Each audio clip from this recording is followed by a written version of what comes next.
السلام عليكم ورحمة الله وبركاته، ورجعنا لكم في فيديو جديد عن لعبة كلاش اوف كلانس. الفيديو النهاردة استراتيجية من العيار التقيل، يعني اللي بيحبنا يقعد يتفرج معانا واللي ضدنا نقول له روح قول في 60 داهية قول. بهزر معاك يا صديقي شوية بدل القرف اللي احنا شايفينه ده. روح يا شيخ وتعالى بسرعة. نخش بقى في الموضوع على طول يا صديقي، علشان النهاردة معانا واحدة من أقوى الاستراتيجيات الأرضية للتاون هول 11 اللي بيستخدمها كل من فراس جيمنج وبيستخدمها أبو فهد.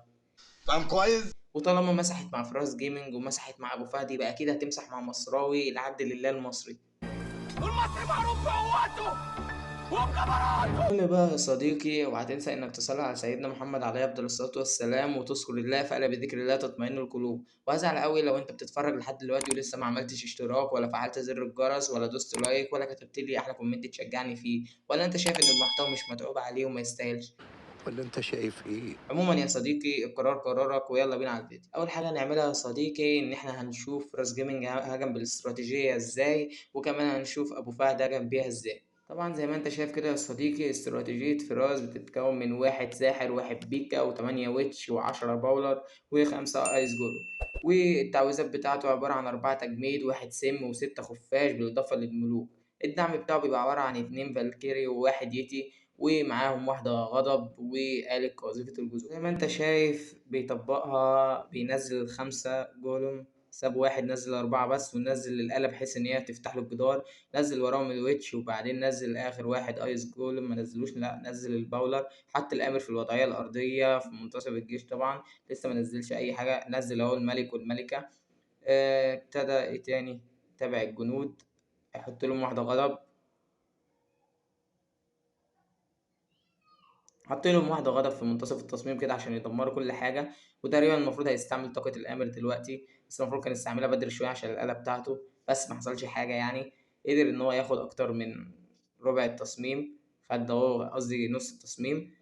فاضله بس الانفيرنو ده هو اللي عامل له مشاكل، بس الخفاش كده كده هيجيبه بكل سهولة. زي ما انت شايف كل الجنود تقريبا في منتصف التصميم، وقدر ان هو يمسح منتصف التصميم. حتى دلوقتي الخفاش زي ما انت شايف قضى على الانفيرنو المفرد بكل سهولة. هيبتدي يجمد بقى على برج الساحر عشان طبعا بالاربع تجميل عشان خايف على الخفاش بتاعه. زي ما انت شايف قدر ان هو يخلص من التصميم. خلص يا جدعان، مفيش فيه عنده غير برج الساحر ده. وشوف كمية الجنود اللي اتبقت، شوف كمية الباولر والويتش وكل حاجة اتبقت.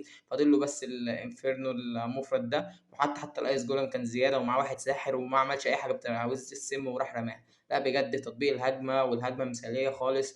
ما خدتش معايا أي وقت، تقريبا دقيقة ونص قبل ما مسح. فالهجمة خرافية الصراحة يا جدعان، وقدر إن هو يجيب 100%. طيب احنا كده هنكون خلصنا من هجمة فراس جيمنج. دلوقتي هنروح نشوف المعلم أبو فهد. زي ما انت شايف أبو فهد غير في الاستراتيجية شوية، ما خدش البيكا، لا ده خد واحد أرشر وخد واحد ساحر وخد تسعة من الويتش، يعني زود واحد، وخد 12 باولر يعني زود حوالي تلاتة على استراتيجية فراس جيمنج. وخد نفس الخمسة ايس جولم، خد واحدة ريج، وخد أربعة تجميد، وخد واحدة سم، وخد أربعة خفاش. يعني اختلف معاه إن هو اختلف معاه في البيكا، واختلف معاه في التعويذات إن هو خد الغضب صنعه، وخد في في الدعم خد اتنين من الخفاش زي ما أنت شايف.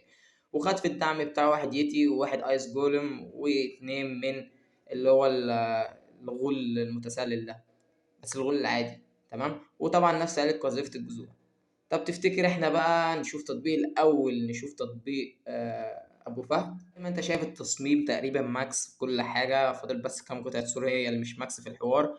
والدفاعات كلها شغالة، مفيش حاجة تحت الترقية. طيب كل اللي بيعمله تقريبا بيدور على أحسن منطقة ينزل منها الجنود.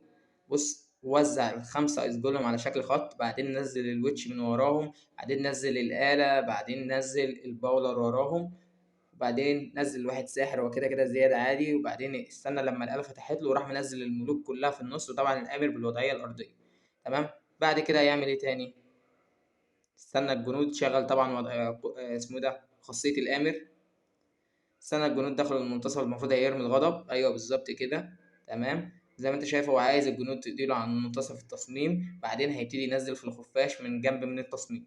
طيب هو هيبقى عامل الصح ماشي، يبتدي بقى يجمد في الساحر ده لو خايف على البتاع بتاعه الخفاش.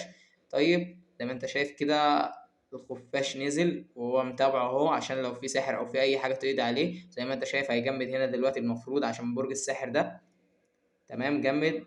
برج الساحر ضرب ضربة، بس عادي يعني يا جدعان السكيلتون ده يقضي عليه. تمام، فاضل له آخر برج ساحر، بس الخفاش اللي معاه للأسف خلص، بس لسه بدري، مع واحد أرشر أهو نزله، ومعاه لسه طاقة الملكة، والأيس جولوم ده لسه منفجر، فسهل عليه إن هو يقضي على برج النار المفرد ده.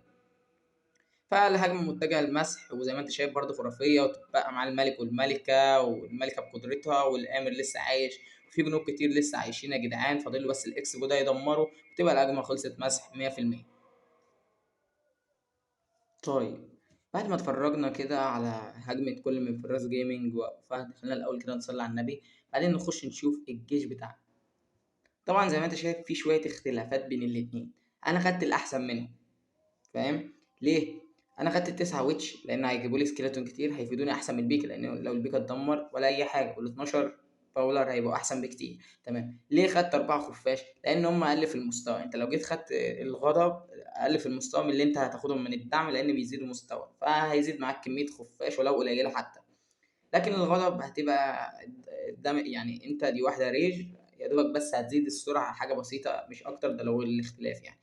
بالنسبة للتعزيزات، أنا عجبتني تعزيزات فراس، فممكن نطلبها، فاحنا كل اللي هنعمله هندوس هنا وندوس تعزيز. زي ما انت شايف هاخد الاتنين فالكيري، واحد يتي، اتنين خفاش، وقالب طبعا قاذفة الجذور، عشان يبقى الجيش اللي عندي عبارة عن زي ما انت شايف كده.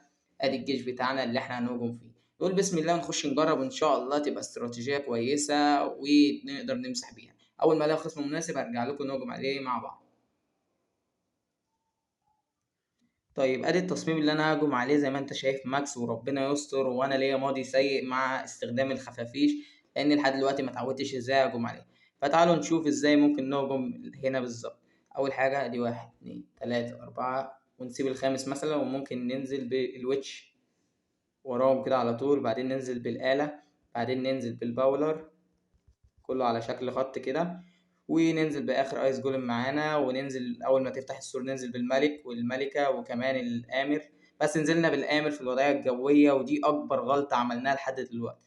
ممكن نبتدي أول ما يخش جوه نقوم جايين حاطين واحدة غضب كده عشان ياكلوا نص التصميم، وممكن نفعل خاصية الآمر دلوقتي عشان نقدر نحمي الملكة، الآلة بتاعة الحصار بتاعتنا. زي ما انت شايف قدرنا ناخد أكتر من نص التصميم في طريقنا، وقدرنا نمسحه بكل سهولة. طيب، كل اللي أنا هعمله دلوقتي هبتدي أنزل الخفاش من على جنب كده في التصميم، ننزله من هنا مثلا، ونتابعه طبعا عشان الساحر.